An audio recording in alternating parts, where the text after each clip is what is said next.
Hi buddies, welcome to my style cooking channel. இன்றைக்கி நம்ம பார்க்க போகிற ரெசிபி பார்த்திங்கன்னா ரொம்ப டேஸ்டியாக அண்ட் இன்ஸ்டண்ட்டாக செய்கிற ஒரு குருமா ரெசிபி தாங்க பார்க்க போகிறோம்.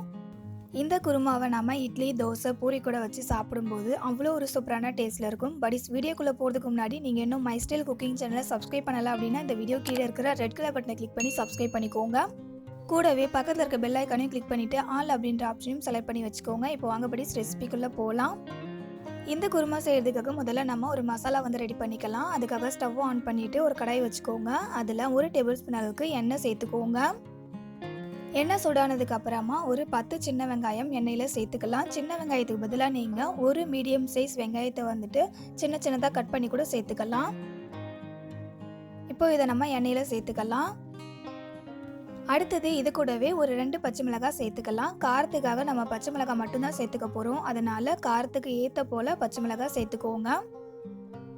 இதில் 1 இன்ச் அளவுக்கு இஞ்சை துண்டாக கட் பண்ணி சேர்த்துக்கலாம். கூடவே ஒரு 5 பல் அளவுக்கு பூண்டும் சேர்த்துக்கலாம். இப்போ இது எல்லாத்தையுமே நம்ம நல்லா வதக்கி விட்டுக்கலாம். இந்த இன்ஸ்டன்ட் குருமாவை நீங்கள் ஒரு டைம் செஞ்சு சாப்பிட்டுட்டீங்க அப்படின்னாலே உங்களுடைய ஃபேவரட் ரெசிபியில் இந்த குருமாவும் ஆட் ஆகிடுங்க. அந்த அளவுக்கு இதோடைய டேஸ்ட் செம்ம சூப்பராக இருக்கும். எல்லாமே நல்லா வதங்கி வந்ததுக்கு அப்புறமா இதில் 2 டேபிள் ஸ்பூன் அளவுக்கு உடச்சக்கல்ல சேர்த்துக்கோங்க. இது கூடவே ஒரு 1/4 கப் அளவுக்கு துருவின தேங்காய் சேர்த்துக்கோங்க. இதோடைய அளவு ஸ்பூனில் பார்த்தீங்கன்னா 5 டேபிள் ஸ்பூன் அளவுக்கு இருக்கும். இப்போ இது எல்லாத்தையுமே நம்ம ஒரு 2 நிமிஷத்துக்கு வதக்கி விட்டுக்கலாம். தேங்காய் கொஞ்சம் உதிரியாக வரணும். அது வரைக்கும் நல்லா எண்ணெயில் வதக்கி விட்டுக்கோங்க. 2 நிமிஷத்துலேயே நமக்கு தேங்காய் இந்த அளவுக்கு நல்லா உதிரியாக வந்துடுங்க. இந்த மாதிரி வந்ததுக்கப்புறமா ஸ்டவ் ஆஃப் பண்ணிவிட்டு இது சூடு கம்ப்ளீட்டாக ஆறினதுக்கப்புறமா இதை நல்லா ஒரு பேஸ்ட் கன்சிஸ்டன்சிக்கு அரைச்சி வச்சுக்கோங்க.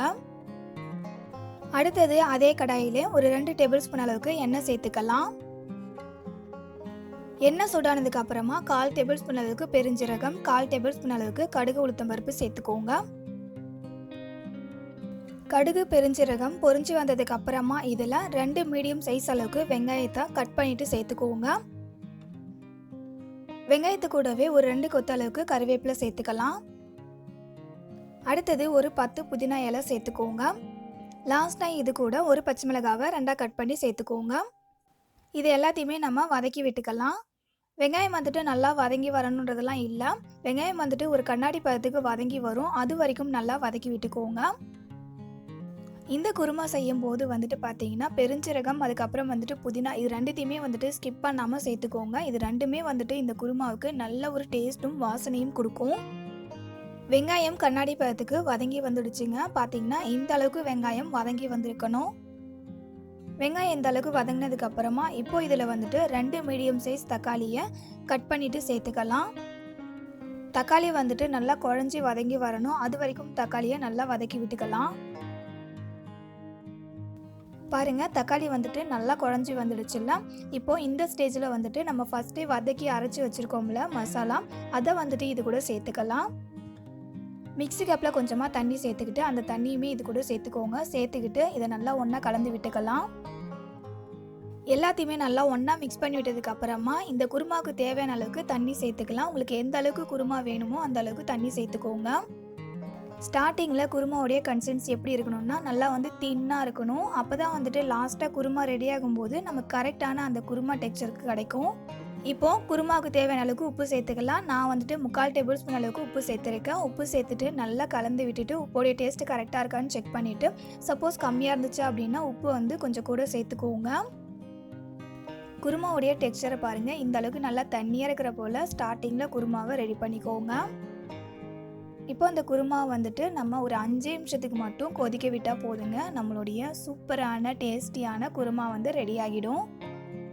இப்போ நம்ம குருமாவை 5 நிமிஷத்துக்கு மட்டும் க்ளோஸ் பண்ணி குக் பண்ணிக்கலாம். 5 நிமிஷம் ஆயிடுச்சுங்க. இப்போ குருமா எப்படி வந்திருக்கு அப்படின்றத ஓப்பன் பண்ணி பார்க்கலாம். ரொம்பவே சூப்பரான வாசனையோட ரொம்ப டேஸ்டியான இன்ஸ்டண்ட்டான ஒரு குருமா ரெடி ஆகிடுச்சுங்க. இதோடைய கன்சிஸ்டன்சி எப்படி வந்திருக்குன்றதை நான் காமிக்கிறேன் பாருங்கள். குருமாவுடைய டெக்ஸ்சருமே பர்ஃபெக்டாக வந்துடுச்சு. இதே போல் நான் சொன்னது போலவே இந்த குருமா ரெசிபியை நீங்களும் செஞ்சு பாருங்கள். செஞ்சு பார்த்துட்டு உங்களுடைய ஃபீட்பேக்கை கமெண்ட் பாக்ஸில் ஷேர் பண்ண மறந்துடாதீங்க. சூடான இட்லி கூட இந்த குருமாவை சேர்த்து சாப்பிட்டு பாருங்கள். டேஸ்ட் அவ்வளோ ஒரு சூப்பராக இருக்கும். இந்த குருமாவுடைய அளவு பார்த்திங்கன்னா 3 பேர் தாராளமாக சாப்பிடலாம். படிஸ் இந்த குருமா ரெசிபி உங்களுக்கு பிடிச்சிருந்தது அப்படின்னா இந்த வீடியோக்கு ஒரு லைக் பண்ணுங்கள். உங்கள் ஃப்ரெண்ட்ஸ் அண்ட் ஃபேமிலி மெம்பர்ஸ்க்கும் ஷேர் பண்ணி அவங்களையும் நம்ம சேனலுக்கு சப்போர்ட் பண்ண சொல்லுங்கள். இதே போலவே நான் அப்லோட் பண்ணுற எல்லா ரெசிபியுமே நீங்கள் மிஸ் பண்ணாமல் பார்க்கணும் அப்படின்னா மை ஸ்டைல் குக்கிங் சேனலை சப்ஸ்கிரைப் பண்ணி வச்சுக்கோங்க. இதே போல் ஒரு சூப்பரான அண்ட் டேஸ்டியான வேற ஒரு ரெசிபியோட நெக்ஸ்ட் வீடியோவில் மீட் பண்ணலாம் படிஸ். தேங்க்யூ ஃபார் யுவர் வாட்சிங்.